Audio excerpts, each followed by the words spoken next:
ಮರೆಯದೆ ನೆನೆಸಿರುವೆ.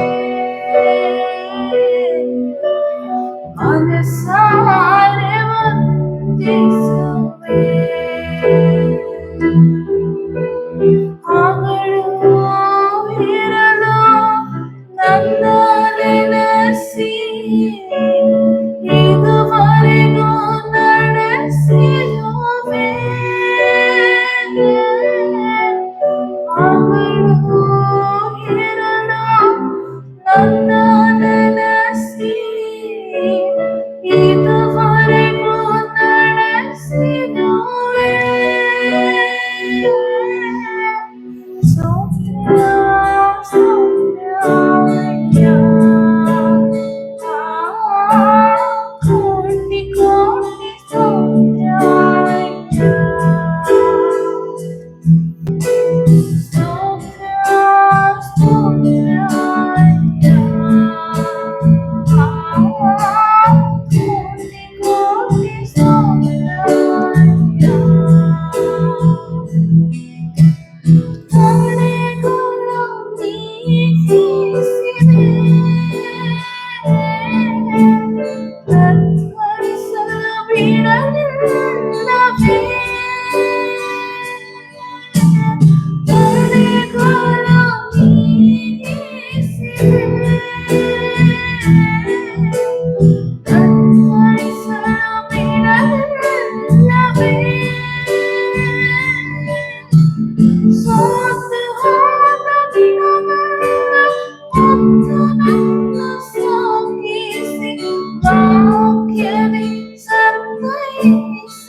ಪ್ರೀತಿಯ ದೇವಚನರೇ, ಈ ಒಂದು ದಿನದಲ್ಲಿ ಒಂದು ವಿಡಿಯೋ ಮೂಲಕ ನಿಮ್ಮನ್ನು ಸಂಧಿಸಲು ನನಗೆ ಬಹಳ ಸಂತೋಷ. ಪ್ರತಿದಿನ ನಾವು ದೇವರ ವಾಕ್ಯವನ್ನ ನಾವು ಕೇಳ್ತಾ ಇದ್ದೇವೆ, ನಾವು ಧ್ಯಾನವನ್ನ ಮಾಡ್ತಾ ಇದ್ದೇವೆ. ಈ ಒಂದು ವಾಕ್ಯದ ಮೂಲಕ ದೇವರ ಆತನು ಎಷ್ಟು ಒಳ್ಳೆಯವನು, ಆತನು ತನ್ನ ಮಕ್ಕಳಾದ ನಮಗೆ ಏನನ್ನೆಲ್ಲ ಮಾಡಿ ಇಟ್ಟಿದ್ದಾರೆ ಎಂಬುದಾಗಿ ನಾವು ಈ ಒಂದು ವಾಕ್ಯದ ಮೂಲಕ ನಾವು ಅದನ್ನ ಧ್ಯಾನ ಮಾಡ್ಕೊಳ್ತಾ ಬರ್ತಾ ಇದ್ದೇವೆ. ಆದ್ರಿಂದ ಈ ಒಂದು ವಾಕ್ಯದವನ್ನ ನಾವು ಇವತ್ತೂ ಸಹ ನಾವು ಮುಂದುವರಿಸೋಣ. ದೇವರು ಆ ನೋಹನ ಜೀವಿತದಲ್ಲಿ ಏನೆಲ್ಲ ಕಾರ್ಯಗಳನ್ನ ಮಾಡ್ತಿದ್ದಾರೆ ಎಂಬುದಾಗಿ ನಾವು ಪ್ರತಿದಿನ ನಾವು ಧ್ಯಾನವನ್ನ ಮಾಡ್ತಾ ಇದ್ದೇವೆ. ಈ ದಿನದಲ್ಲೂ ಸಹ ದೇವರು ನೋಹನಿಗೆ ಹೇಳಿದಂತೆ ಎಲ್ಲಾ ಕಾರ್ಯಗಳು ಅದು ಕೈಗೂಡಿ ಬಂದಾಗ ದೇವರು ಆ ಒಂದು ನೋಹನನ್ನ, ಅವನ ಕುಟುಂಬವನ್ನ, ಎಲ್ಲ ಪ್ರಾಣಿ ಪಕ್ಷಿಗಳನ್ನ ದೇವರು ನಾವೆ ಒಳಗಡೆ ಇಟ್ಟು ಏನಾಗ್ತದೆ ಅಂದ್ರೆ 40 ದಿನ ಮಳೆ ಅಲ್ಲಿ ಬಂದಾದ್ಮೇಲೆ ಅಲ್ಲಿ ನೋಡ್ಬೇಕಾದ್ರೆ ವಾಕ್ಯದಲ್ಲಿ ಪ್ರಳಯದ ನೀರು ಭೂಮಿಯ ಮೇಲೆ 150 ದಿನ ಪ್ರಬಲವಾಯಿತು. 150 ದಿನ ಒಂದು ಭೂಮಿಯಲ್ಲಿ ಆ ಮಳೆ ನೀರಿನ ನಿಮಿತ್ತ ಅಲ್ಲಿ ನೀರೆಲ್ಲ ಪ್ರಬಲವಾಗಿದ್ದರಿಂದ ಅಲ್ಲಿ ಏನ್ ಹೇಳ್ತದೆ ಅಂದ್ರೆ, ತರುವಾಯ ದೇವರು ನೋಹನನ್ನ ಅವನ ಸಂಗಡ ನಾವೆಲಿದ್ದವರನ್ನೆಲ್ಲ ಎಲ್ಲ ಪಕ್ಷಿ ಮೃಗಗಳನ್ನ ನೆನಪಿಗೆ ತಂದುಕೊಂಡು 150 ದಿನ ಆದ್ಮೇಲೆ ದೇವರು ಏನ್ ಮಾಡ್ತಾರೆ ಅಂದ್ರೆ ಒಂದು ನೆನಪನ್ನ ಮಾಡಿಕೊಳ್ತಾರೆ. ಏನಂತ ಹೇಳಿದ್ರೆ, ನೋಹನನ್ನ, ಅವನ ಕುಟುಂಬವನ್ನ, ಎಲ್ಲ ಪಶು ಮೃಗವನ್ನ ದೇವರು ಏನ್ ಮಾಡ್ತಾರೆ ಅಂದ್ರೆ ನೆನಪು ಮಾಡಿಕೊಳ್ತಾರೆ. ನೋಡುವಾಗ ದೇವರು ಆ ಒಂದು ಮಾನವ ಕುಲದವರನ್ನ ಎಲ್ಲ ಅವರನ್ನ ನಾಶಪಡಿಸಾದ್ಮೇಲೆ, ಅಲ್ಲಿ ಒಂದು ಮಳೆಯನ್ನು ಸುರಿಸಾದ್ಮೇಲೆ ಸುಮಾರು 150 ದಿನ ಆ ಒಂದು ಇಡೀ ಭೂಲೋಕದಲ್ಲಿ ಯಾವ ಮನುಷ್ಯರು ಸಹ ನೋಹ ಬಿಟ್ಟು ಅವ್ರ ಕುಟುಂಬದವ್ರು ಬಿಟ್ರೆ ಬೇರೆ ಯಾರು ಇರ್ಲಿಲ್ಲ. ಆ ಪ್ರಾಣಿ ಪಕ್ಷಿಗಳು ಮೃಗಗಳು ಆ ಒಂದು ನಾವೇಲ್ ಬಿಟ್ರೆ ಇಡೀ ಪ್ರಪಂಚವೇ ನಾಶವಾಯಿತು.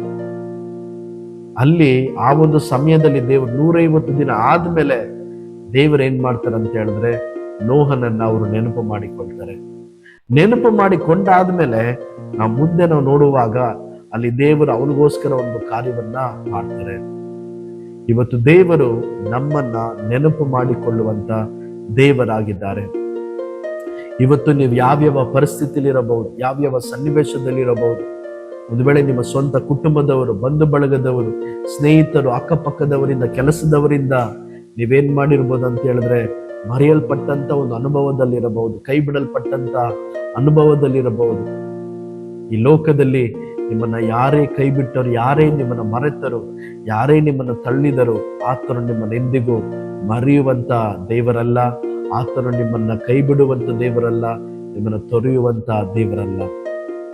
ದೇವರು ನಮ್ಮನ್ನ ಆತನು ನೆನಪು ಮಾಡಿಕೊಳ್ಳುವಂತ ದೇವರೆಂಬುದಾಗಿ ನಾವು ನೋಡುವ ಪ್ರಕಾರ, ದೇವರು ಯೆಶಾಯದಲ್ಲಿ ನೋಡುವಾಗ ದೇವರು ಹೇಳ್ತಾರೆ, ಎತ್ತ ತಾಯೇ ನಿನ್ನ ಮರೆತಾಳು, ಆದ್ರೆ ನಾನು ನಿಮ್ಮನ್ನು ಎಂದಿಗೂ ಮರೆಯುವುದಿಲ್ಲ.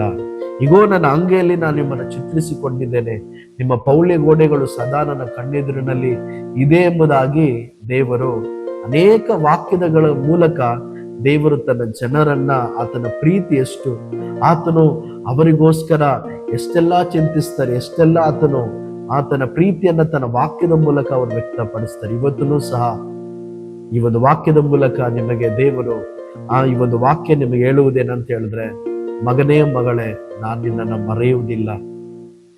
ಒಂದು ವೇಳೆ ನೀನು ನನ್ನ ಮರೆತರೂ ನಾನು ನಿನ್ನನ್ನು ಏನ್ ಮಾಡಲ್ಲ, ಮರೆಯುವುದಿಲ್ಲ. ಒಂದು ವೇಳೆ ಪರಿಸ್ಥಿತಿಗಳು, ಸನ್ನಿವೇಶಗಳು ಬಂದ್ರು, ಆ ಒಂದು ಬಂದಿರುವಂತ ಪರಿಸ್ಥಿತಿ ನೀನನ್ನ ಮರ್ತಿರ್ಬೋದು, ಆದ್ರೆ ನೀನು ಯಾವ ಪರಿಸ್ಥಿತಿಯಲ್ಲಿ, ಯಾವ ಸನ್ನಿವೇಶದಲ್ಲಿದ್ರು ನಾನು ನಿನ್ನನ್ನು ಎಂದಿಗೂ ಮರೆಯುವುದಿಲ್ಲ.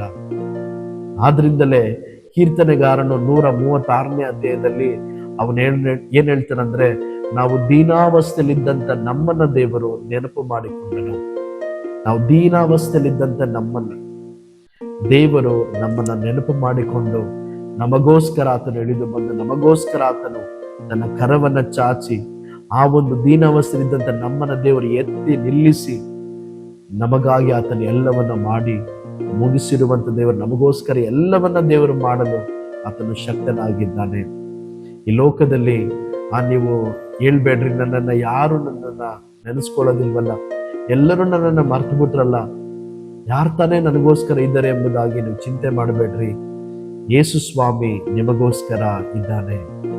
ಆತನು ನಿಮ್ಮನ್ನ ಮರೆಯುವಂತ ದೇವರಲ್ಲ. ಆತನ ನೆನಪಿನಲ್ಲಿ ಯಾವಾಗಲೂ ನಾನು ನೀವು ಇದ್ದೇವೆ. ಆದ್ರಿಂದ ಕ್ರಿಸ್ತನಲ್ಲಿ ಇರುವವರು ನಾವು ದೇವರ ನೆನಪಿನಲ್ಲಿ ಇರುವವರಾಗಿದ್ದೇವೆ. ದೇವರು ಅವರನ್ನ ಎಂದಿಗೂ ಮರೆಯುವಂತವರಲ್ಲ. ನಾವು ಕ್ರಿಸ್ತನಲ್ಲಿ ಇರುವುದರಿಂದ ದೇವರ ನೆನಪಿನಲ್ಲಿರುವಂಥವರು ನಾವಾಗಿದ್ದೇವೆ. ದೇವರು ನಮ್ಮನ್ನ ಎಂದಿಗೂ ಮರೆಯುವಂಥವರಲ್ಲ. ಯಾಕೆಂದ್ರೆ ಆತನ ರಕ್ತದಿಂದ ನಾವೇನ್ ಮಾಡಿದ್ದೀವಿ ಅಂತ ಹೇಳಿದ್ರೆ ಕ್ರಯಕ್ಕೆ ಕೊಳ್ಳಲ್ಪಟ್ಟವರಾಗಿದ್ದೇವೆ. ಆದ್ರಿಂದ ನಮ್ಮನ್ನು ಎಂದಿಗೂ ದೇವರು ಮರೆಯುವಂತ ದೇವರಲ್ಲ. ಇವತ್ತು ದೇವರ ಒಂದು ವಾಕ್ಯದ ಮೂಲಕ ನಿಮ್ಮನ್ನ ಆಶೀರ್ವದಿಸಲಿ. ಆಮೆನ್.